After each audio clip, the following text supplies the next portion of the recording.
A pochopil som Božiemu srdcu. Pochopil som, že Bože má všetko. Ale ak nemám jeho, som zbytočný. Som marný. A som nahý.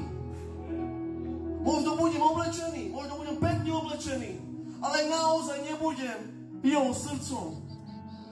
To je to bytočne, brato a sestro. Musíme byť naozaj príkladný, žiť príkladný život, tak chce Pán.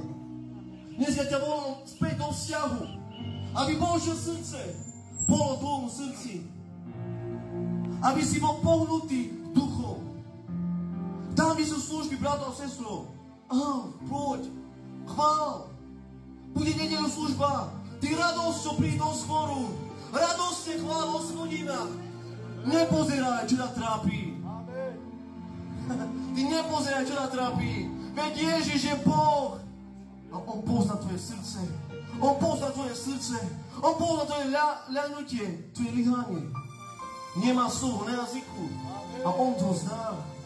Nemá slovo na jazyku, brato a sestro. Vieš, čo to znamená? Že nemáš ani slovo na jazyku. Že ani nevieš, čo ty chceš povedať. On to už vie. On to už vie. Takže vidíš, brato a sestro, toto je náš Boh. Náš Boh ti ponúka odpustenie. Náš Boh ti ponúka život večný.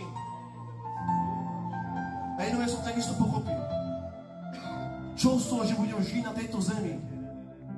Dajme tomu 100 rokov. A kde budem žiť Kristov príklad? Budem žiť v hriechu. A odídem z tejto zemi. A pôjdem do pekla na večnosť. Onda najprv tým bežku, pán žbeža do pekla. Ale na večnosť. Na večnosť. Viem som, brato a sestro, pozerám svedectva. Kedy ľudia v pekle volajú, ale už nie je miesto pokáňa. Tu je čas pokáňa. Tu je čas premeny. Tu je čas zmeny.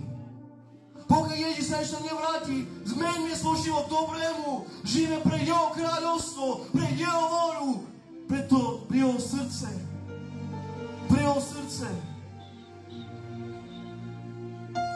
Lebo my nejdeme do večnosti na pár mesiacov. Dokonca slovo večnosť už má svoj význam, že ideš navždy. A ja chcem byť navždy svojim pánom. Ja nechcem byť navždy so satánom. Lebo ja už ho nepoznám. Ja poznám Krista. Ja poznám Krista. Ja poznám môjho Pána Ježiša Krista. Poznáme jeho srdce. Poznáme jeho srdce. Jeho srdce.